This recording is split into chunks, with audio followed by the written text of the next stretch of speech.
Pessoal, eu quero conversar agora com o Bruno Pinheiro também, porque o ex-presidente Jair Bolsonaro deu um posicionamento sobre a sucessão de Lira ali na presidência da Câmara dos Deputados. A declaração de que a escolha não vai depender exclusivamente dele foi dada ao Bruno Pinheiro, que agora vai contar os bastidores. O que você ouviu aí, meu amigo? O que entra em jogo? O que deve engrossar esse molho para que Arthur Lira obtenha o apoio de Jair Bolsonaro e do PL? Conte tudo pra gente, não esconda nada. Bem-vindo.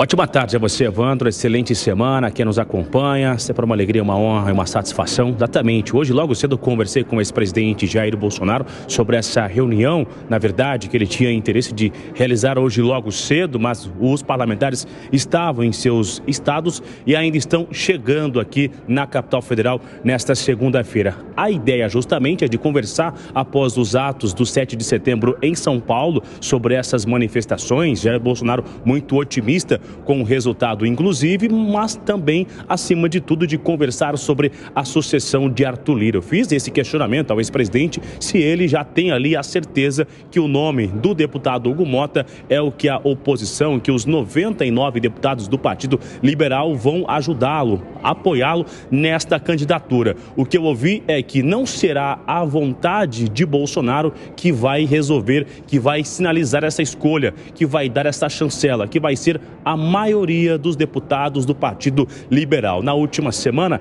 a gente adiantava a informação que o senador Ciro Nogueira levou o Hugo Mota até o ex-presidente na residência do senador Flávio Bolsonaro. Hugo Mota ganhou uma medalha do ex-presidente, inclusive, é um símbolo de quem é de confiança, muito amigo, de que tem uma intimidade. Isso foi dado como um símbolo de ganhar esta medalha como alguém que é de interesse do ex-presidente de apoiar para essa disputa aqui na Câmara dos Deputados. Esta reunião, ela foi agendada, vai acontecer às 6 da tarde aqui na liderança da oposição do Partido Liberal no Salão Verde da Câmara dos Deputados. Daqui a 2 horas, então, os parlamentares vão se reunir para conversar justamente sobre essa sucessão de Arthur Lira. Do outro lado, Elmar Nascimento começa a construir esse bloco para se tornar uma candidatura mais governista, com nomes à esquerda e nomes ao centro. Nessa discussão de Elmar Nascimento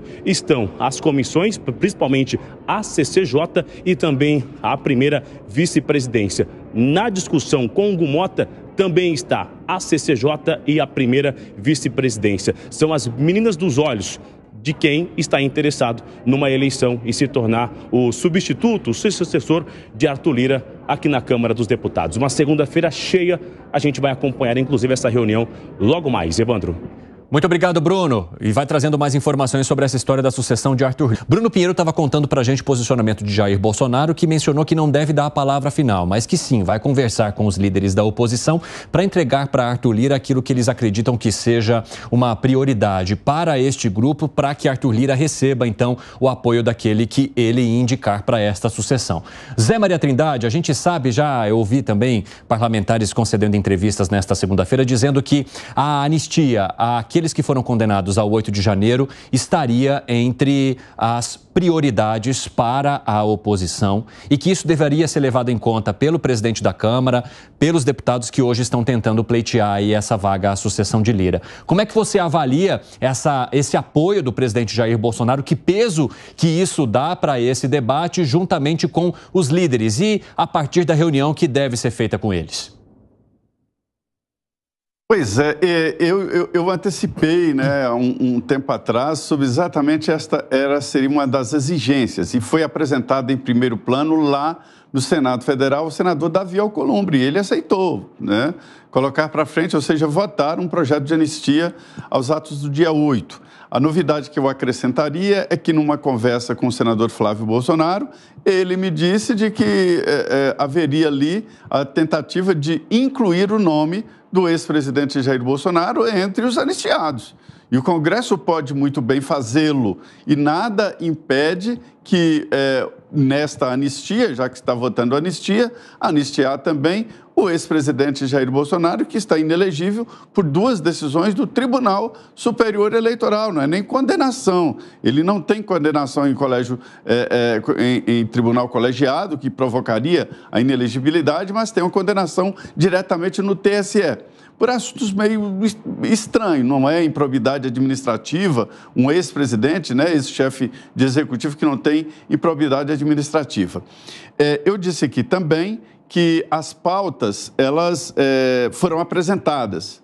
A equipe do governo, eu vi a pauta da equipe lá do PT e do governo, que era, em primeiro lugar, que o próximo presidente da República, não indicado pelo Lira, coloque as pautas do governo em votação.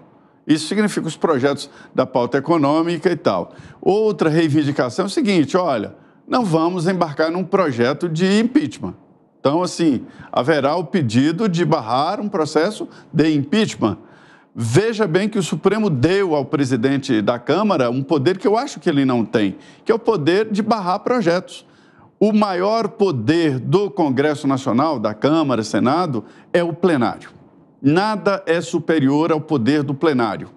Depois do plenário, o maior poder é a mesa diretora. A mesa diretora, né, que é o presidente, é um conjunto, é um colegiado. Depois da mesa diretora, vem a CCJ, Comissão de Constituição e Justiça. Só depois que vem a do presidente da Câmara e o presidente do Senado, né? Mas o Supremo inverteu o processo e deu ao presidente da Câmara o poder de abrir ou não um processo de impeachment. Eu entendo que, ao negar um processo de impeachment, alguém poderia recorrer à autoridade máxima, que é o plenário, e o presidente teria que colocar no plenário o processo de impeachment. Mas não funciona assim. Então, o governo tem essa pauta e mais a tal autonomia do poder legislativo. E é interessante que os dois, oposição e governo, querem essa pauta. Entre as reivindicações, né, está essa pauta de autonomia do Legislativo, para você ter uma ideia de como esse discurso pegou no Congresso Nacional. E o que todos os líderes chamam de reação, né? E não de um enfrentamento ao Supremo Tribunal Federal ou aos outros poderes, mas sim uma reação para que eles possam garantir aquilo que é do Legislativo nas determinações e decisões que são tomadas a partir de projetos de lei e outros debates. Nelsinho, como é que você avalia esse movimento da oposição em relação ao substituto de Arthur Lira?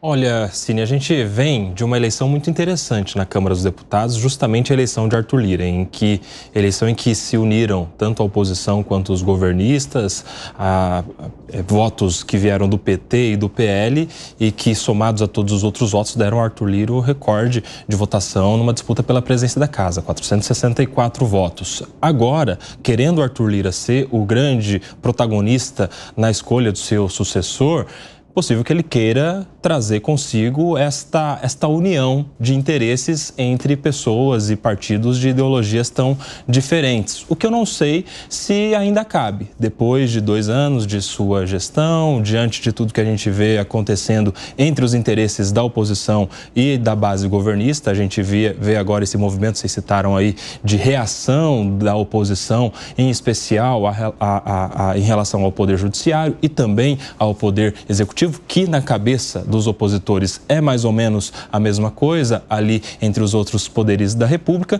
Então, eu não sei se conseguirão esta união agora diante da eleição que vai escolher o sucessor de Arthur Lira. O presidente Bolsonaro, se ele quiser escolher alguém como um candidato, ele não deve fazer isso publicamente, porque nem os governistas, nem os partidos de centro aceitariam votar em alguém que veste a camisa da oposição para a presidência da Câmara, justamente porque o presidente da Câmara tem a caneta de admissão do impeachment. Então, se o presidente Bolsonaro quiser escolher alguém, que faça isso nos bastidores, por interposta pessoa, por articuladores, por outras pessoas mais bem articuladas, com o centro principalmente, com o PSD, com republicanos, com União Brasil, com todos esses outros partidos. Mas ele não pode sair de mão dada de papel passado, porque isso mataria no ninho qualquer ideia dele de escolher e de influenciar na escolha de um presidente da Câmara. Interessante, Nelson.